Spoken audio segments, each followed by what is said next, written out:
ತುಟಿಯಲ್ಲಿ ಸಿರಿಸಿಕೊಂಡಿದ್ದನು. ನೋಡಲೇ ಅನುಜ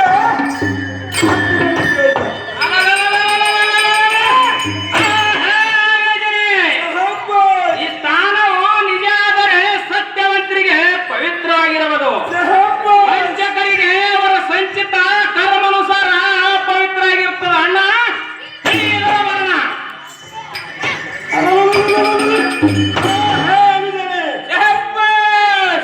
ಅಂದಂತ ನುಡಿಯು ತಿಳಿಯಲಿಲ್ಲ. ಪವಿತ್ರ ಅಪವಿತ್ರ ಎರಡು ನುಡಿಯಗಳು ಅನುಜನೆ ವ್ಯತ್ಯಾಸವು ಏನು ಬಿಡಿಸಿ ಹೇಳುವಂತ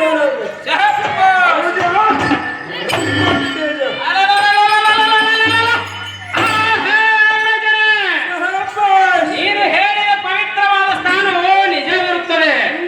ಇದು ಮಹಾತ್ಮರು ವಹಿಸಿದ ಪುಣ್ಯಭೂಮಿ.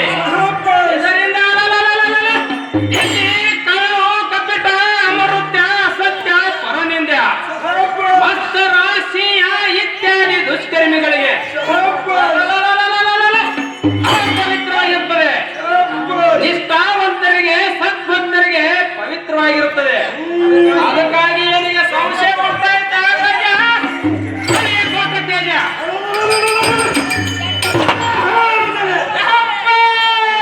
ಏನು ಹೇಳಿದ ಮಾತೆ ಸರಿ ಇತ್ತದೆ.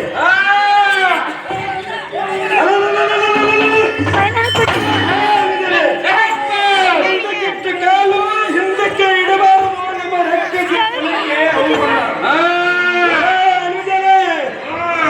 ಈಗಲೆಲ್ಲ ವಚನವನ್ನು ಪಾಲಿಸಿದರೆ ಸರಿಯಾಯಿತು. ಇಲ್ಲದಿದ್ದರೆ ಇನ್ನು ದಿನವನ್ನು ಕತ್ತರಿಸಿ ಪಂಚಗಂಗಾ ನದಿಯಲ್ಲಿ ಬಿಡಿಸುವೆ. ನೋಡಲೇ ಅನುಜ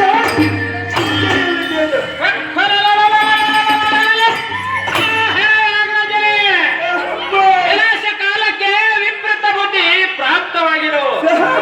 ಅದಕ್ಕೆ ಅಮಾರ ಎತ್ತವನು ಸಾಗುವುದು.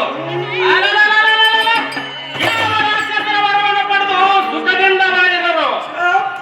ಆಗಲೇ ಗರ್ವ ಪ್ರಾಪ್ತವಾಗಿ ನಾಶಾಗುತ್ತೆ ಬಂದಿರುವರು. ಅದಲ್ಲ ಇದರಿಂದ ಬರುವ ಫಲವಾದರೇನು? ಸೂರ್ಯಕಾಂತ ವಿಷ್ಣುಮೂರ್ತಿ ತಾನು ಬರದಿದ್ದರೆ ತಹನ ದೇಹದಲ್ಲಿ ವ್ಯಾಪಿಸಿ ನಮ್ಮನ್ನು ನಾಶ ಮಾಡಿಬಿಡುವನ ಅಣ್ಣ ಚರಣ.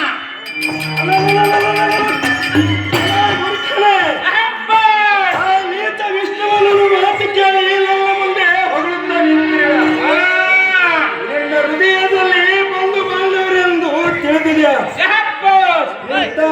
ಇಂಥ ನೀಚವನ್ನು ಮಾತು ಹೇಳಿದರೆ ನನಗೆ ಸರಿಯಾಗಲಾರದು. ನೋಡಲೇ ಅನುಜ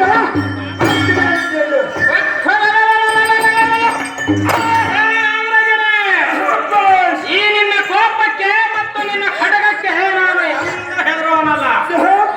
ಮುಂದೆ ಬರುವ ಪಾಪ ಕರ್ಮಕ್ಕೆ ಹೆದರುವೆ. ಆಕಿನ ಧರ್ಮ ಕುತ್ತಿನ ಗಡಿಗೆ ಘಾತಕರೆನಿಸಿ ಯಾವಾಗಲೂ ಆತಂಕರ ವಂಶ ಹೊರತು ಗದ್ಯಂತರವೆಲ್ಲವೂ ಹಿರಿಯರ ಆಜ್ಞೆಯವನು ಉಲ್ಲಂಘಿಸಿದರೆ ಮಹಾದೋಷಿ ಎಂದು ಪೂಜ್ಯರ ವಚನದಂತೆ.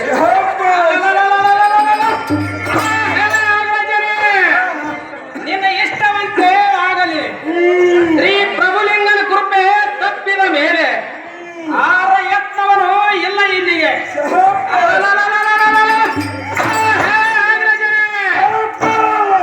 ಈ ಪಂಚಗಂಗಾ ನದಿಯಲ್ಲಿ ಸ್ನಾನಕ್ಕೆ ಹೋಗೋಣ ನಡೆಯೋಣ.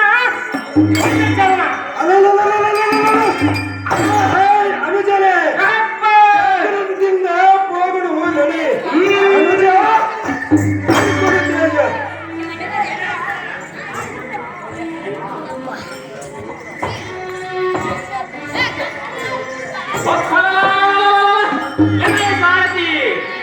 ಈ ಅಮರಕ್ಕಸರ ವಾದವು ಕೇಳಿದೆಯಾ?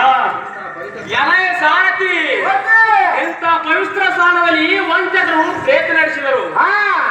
ಈ ವೃತ್ತಪಕ್ಷ ಕೊಂಬಿಯಲ್ಲಿ ಏನಾಯ್ತು ಶಾಪ ದುಷ್ಟರಿಗಿಂತ ಬದಲಾಗಿ ಮೊಸಳಿಯಾಗಿ ಆ ಪಂಚಗಂಗಾ ಒಡಿನಲ್ಲಿ ಅಡಿಗುವೆನು. ಶಾಪ ಮುಂದೇನಾಗುವುದು ನೋಡಿಕೊಳ್ಳುವಂತ ಸಾರಥಿ ಅತಿ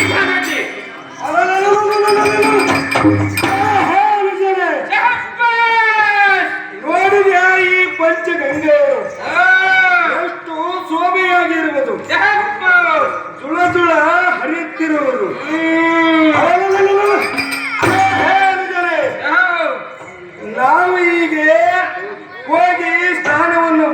ಮುಗಿಸಿಕೊಂಡು ಬರುವೆನು.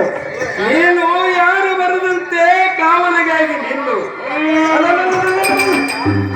ಅನುಜರೇ, ನೀನು ಯಾರು ಬರದಂತೆ ಕಾವಲಿಗಾಗಿ ನಿಲ್ಲು. ನೋಡು ಅನುಜ,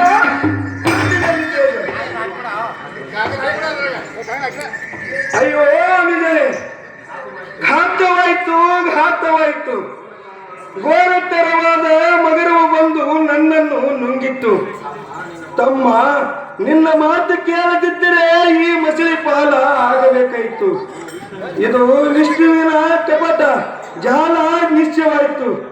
ಅಯ್ಯೋ, ನುಂಗುತ್ತಿದೆ ತಮ್ಮ, ನುಂಗುತ್ತಿದೆ. ಇನ್ನು ಏನು ಮಾಡಲಿ?